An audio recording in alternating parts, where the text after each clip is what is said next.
Hi guys, welcome back to my channel. My name is Anastasia and this is my channel and I post everything that happens in my life while I'm in Korea. If you are new here, please don't forget to hit that subscribe button and don't forget to hit on that notification bell not to miss anything that I post. And if you are a regular jugular, thank you so much for tuning in. Okay, now as you can see from the title of the video, today is a Q&A. So I'm answering all the questions that you guys have for me. But I believe that most of the questions that you guys had concerning me coming to Korea have been answered in my previous video. So right now it's just going to be like a more of a personal Q&A, like getting to know what really drove me into coming to Korea and what I've experienced so far. So yeah, I hope you guys enjoy this video. You see, I'm chilled on my couch. I'm just like, you know, I don't know. I'm just gonna chill like, I don't know how to chill. Am I comfortable? I actually love sitting uncomfortably. Like, the more uncomfortable my legs look, the more comfortable I feel. I don't know. Is it just me or... Yeah, let's just get into it, you know. Let's just get into it. The first question, was it your plan to go teach in Korea after graduation? No, it wasn't my plan. So let me tell you about my plans. I never planned on teaching abroad. I was doing my teaching degree, you know, first year, second year, and it wasn't in my head. Like, I was not even thinking about teaching abroad. There were people who were living in China, people living in Korea, and I was just like, yeah, cute for them, but it's not for me. I wanted to get a teaching job in South Africa. I wanted to teaching job that's close to home, have my little kia picanto, and pursue my social media, and that was it, really. Like, that was the plan until 2023 December, when I was now applying for jobs, looking for posts, and there was really nothing, you know, there was really nothing. And I stumbled upon this other girl's YouTube channel, Kize. She lives in China and she posts content about being a teacher in China and so and so. And I started interacting with the content and I saw, it's no man. She looks like she's living a good life that side. It doesn't really look bad at all. And I just started watching her videos. I was obsessed with her. And then I was like, oh my God, this is something that I want to do. This is something that I could do, you know. Me and my mom were just watching people live in China. And I was like, okay, I can do this, you know, I can do this. And the fact that there was no jobs in South Africa was another reason. I was like, there's no way I'm gonna stay a year without a job. What am I gonna do? You know? So I was like, nope, this is it. I need to go. I need to leave. And also, I had initially got a job. I got a job in South Africa around July. Yes, I got a job around July. And then it was in the locations, in the what do we call them? Township. It was in the townships, and I got a job and I only went there for a week. I think it was like end of June. Yes, I went there for a week. I was marking, and then when schools closed, obviously I was like on holiday, and then I was busy with my process of coming to Korea. And if you don't know how I came to Korea and you want to know about the process, go to my previous video.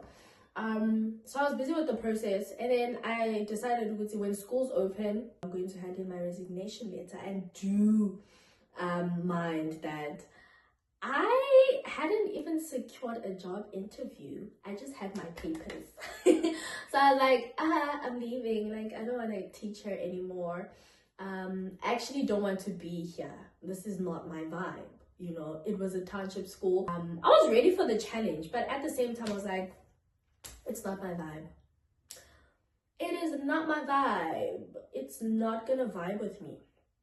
You know, it's not aligning. And I remember I posted like a screenshot of my resignation letter and put it on Instagram, and I was like, I quit my job in South Africa that God had blessed me with because it was just not aligning with my plans, right?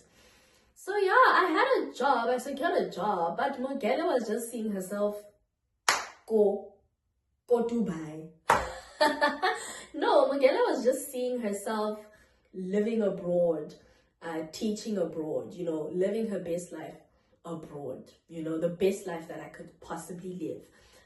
That image had already been planted in my head, and I had put it in my head for so long that it was just too great for it to be erased by anything that was offered to me at that time in my life, you know. And, what inspired you to go teach there? Obviously, I answered that question. It was firstly that girl on YouTube that inspired me to go teach abroad. And then also I was looking at the Korean culture and I was like, okay, I can manage this. It's not really that difficult. And then the biggest inspiration of them all was me being close to your Thailand, Bali, Japan, you know, Dubai. I'm just close to all these places and it's exciting when I think about it. I think if I had stayed in South Africa, I wouldn't have, I don't know, I just would have to save up for the longest time and no.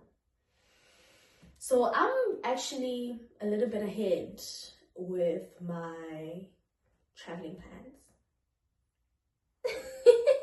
I am ahead. I'm ahead. So yeah.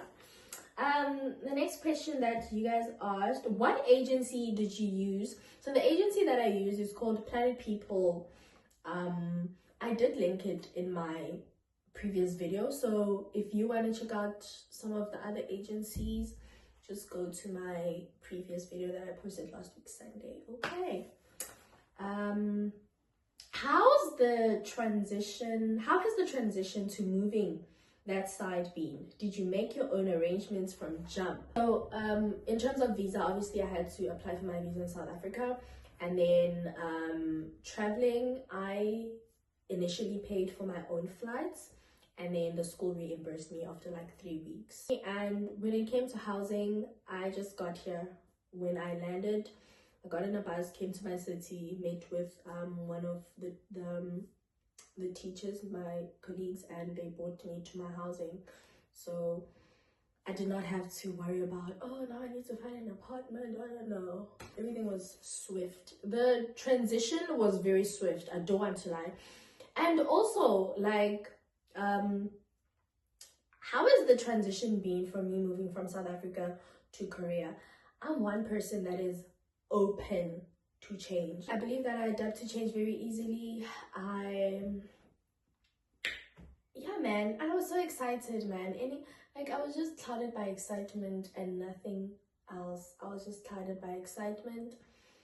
That's why I only cried after like 2 months when I was here, when I realized, oh, girl, you can't catch a taxi to go home.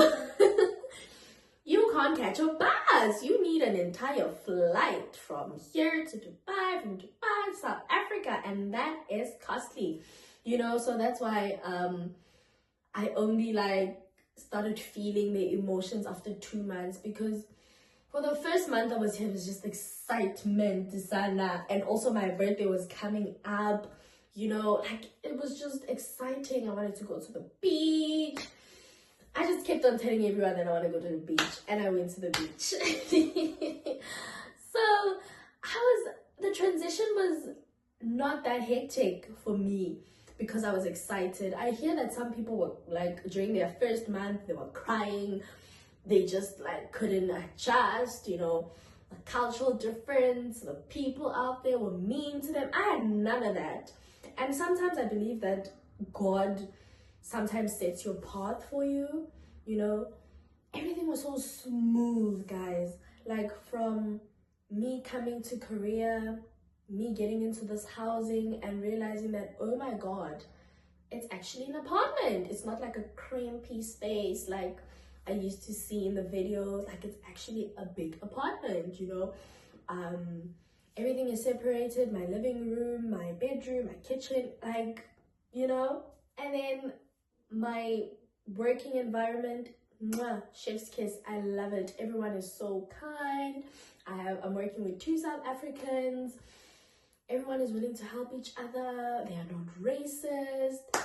We are just like a team, you know, and that's what they always emphasizing. So my transition was amazing, guys. I don't want to lie. I don't want to lie and say I have a story, a sad story, a Korean sad story. No, I don't have that.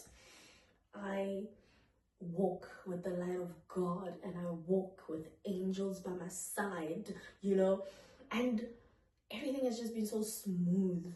God has just been amazing. That's it, guys. That's all I want to say.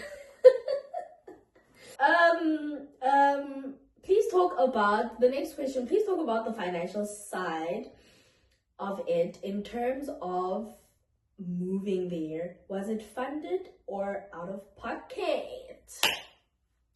Me moving this side was funded. Me, the documentation process, obviously I had to fund that, but me coming this side was funded. My director also like paid. She was like, if there's anything that you spend on like coming here in Korea, please tell me, I will reimburse you the money. Oh my god, oof, that woman, she's just a darling, you know. And then she also gave me some pots and some cutlery, and yeah, man, like I would say that everything was funded. And then for the first month of living, I had like, how much did I have? I had like 10k. How much did I have? I had 15,000 rands in my first month of living here. You know why? Because I got paid from that other school in South Africa. So they paid me before I came to Korea. And I was like, chill it, hey. I was like swimming in my... It was good. I was able to like eat proper food. I don't have a sad story. I am God's child. Because you hear people that they were eating noodles, but which is understandable, especially if you didn't have money coming here, or your money just went to flights and they only reimburse your flight money after a month or 2. You know, it's understandable. So now I had money, guys. Now I was a working girl. My first month of living wasn't that hectic. I was eating well. I was able to order food. Like I was able to buy takeaways. I was able to like go to a restaurant and order some pasta. You know, so it wasn't that hectic. Yeah, I hope I answered that question well in terms of like the financial side, in terms of moving here. But then I also realized that Korea is a little bit expensive. Let's just talk about finances also. Like Korea, Korea is expensive. Ooh. Korea is expensive, you know. I thought I was just gonna have a good time here, but no. Like after you take your money and you put it in your savings, because you have to like save, but it's fine. I mean, I don't have no kids, you know. Another question: does academic transcript results matter, or the certificate is good enough? Your certificate is good enough. Your certificate, your diploma, your degree, good. You don't have to prove how smart you were, okay? Yeah, you don't have to prove anything. They just want to see that you are a native English speaker, okay? And you have a degree, you have some sort of qualification, because they're just not gonna employ an empty head. The next question: any cultural differences? Oh, there's a lot of cultural differences. I mean, moving from South Africa to Korea, child, the cultural differences here, they shock me. But let me just highlight like the ones that I'm just like, oh, okay, the good ones, I guess. Respect. Like people here are high on respect. People here are so respectful, and besides them being respectful, the fact that they are people who mind their own business makes it easier for them to be respectful. You get what I'm trying to say? Like, people here are minding their own business, child, and they're quiet and very in tune with themselves. They're respectful and they're very in tune with themselves and they mind their own business. Okay? Like, you won't get someone just coming in front of your face and like, wah, and they don't do catcalling like in South Africa. Body slender, they don't do it here. I've never experienced it, personally. I don't know, maybe people have experienced it in the city, but I haven't. Family values. Like, people here take having children very seriously. They don't just have children just for the sake of having children, you know. They want to get married first and then have children, and if they eventually but if they do get like pregnant, the guy will marry the girl, you know. They really believe in family here, and like, they love dating here. Like, it's 2x2 everywhere. Or maybe it's me, it's like that also in South Africa, 2x2 everywhere. But I don't know, guys. Like, there's this thing, 2x2 holding hands, that I see everywhere. Oh, I don't know, maybe it's me, because, you know. Another cultural difference, I think the social hierarchy. Yeah, they really have like this social hierarchy going on, and it's like a thing, you know. Yes, there is social hierarchy in South Africa, but here it's very out there, you know. If you have money, people obviously going to respect you more. But here in Korea, it's like, it's really in your face. It's just in your face, man. It's just in your face. I don't know how to describe it. It's just there in your face. We know social hierarchy, that better if you have money, people are going to like treat you in a certain way, and if you don't have money. But here they just make it so obvious. They just make it so obvious. Another thing is the working culture. I'm sure you've heard this from other people who live in Korea. People here, they work a lot. Working hours, school hours, like, yeah, it's the same. People here work a lot. They work, and I think that's why the birth rate is low, and the government is trying for people to have kids and get married, but the birth rate is so low because people here just don't want to have kids, because they just like, how am I going to spend time with my kids if I'm forever working? So I think they find it pointless to have kids, and they have kids at a very old age. Guys. Yo, I'm telling you. Another cultural difference is that in Korea, you don't tip at the restaurants. They find it very disrespectful. So you just pay your bill and you bounce, okay? Yeah. So in Korea, they have this culture whereby it's wrong to show your chest and your breasts, but the girls can wear mini skirts. It's okay to wear mini skirts. The mini skirts where your vagina is literally hanging out, but it's wrong to show your boobs and this part of your body. And I'm just like, hell no. Well, that's for them. Me personally, I'm gonna wear my strap t-shirt and in summer, because it gets really hot. It really gets hot, so I'm not gonna. But that's a cultural difference here. And another question is, how has teaching in Korea impacted on your personal growth? Ooh, this is a very good question, actually, and I think this question will wrap everything up. Coming here in Korea and living alone, that on its own was growth. You know, taking that decision of actually getting out from my home country and going to live abroad and living alone, that alone was growth in itself, because I was able to prove to myself that I can stand by the plans that I make for myself. I was able to prove to myself that I am able to carry out anything that I put my mind towards, you know. I was able to see and really reflect on the girl that I used to be like 2 years back and the girl right now. And I could say that I have really accomplished some of that girl's dreams.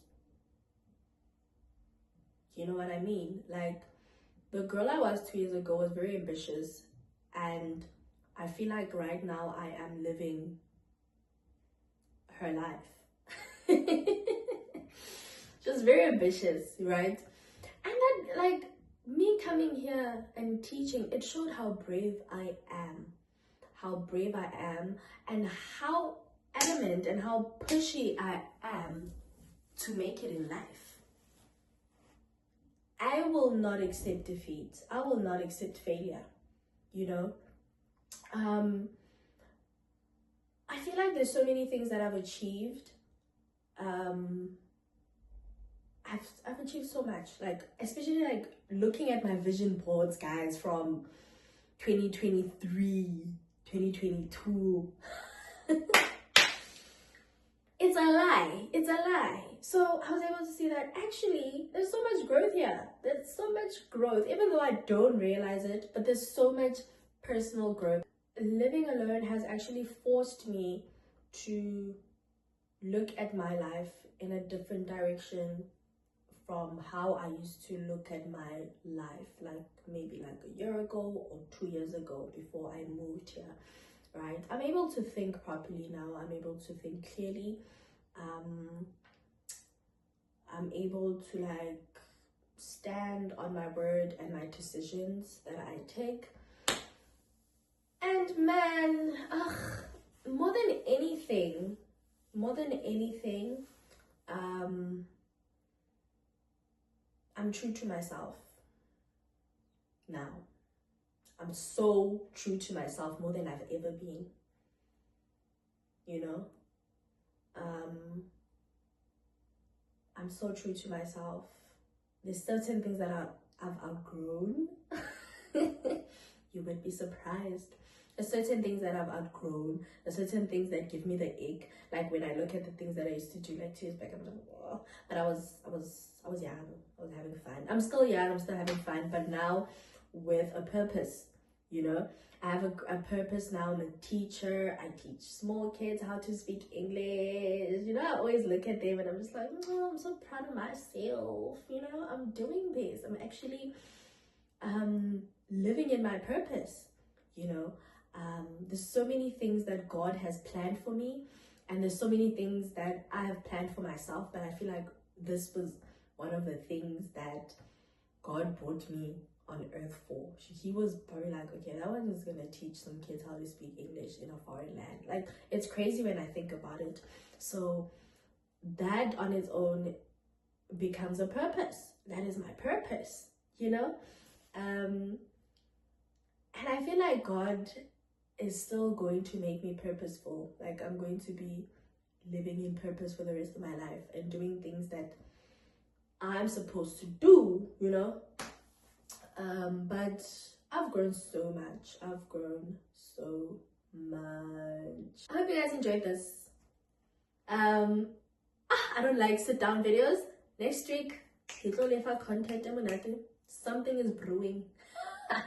For the next 2-3 weeks. Did I say 3? For the next 2-3 weeks, yeah, something is brewing. I'm gonna be giving you guys some really nice content. Okay.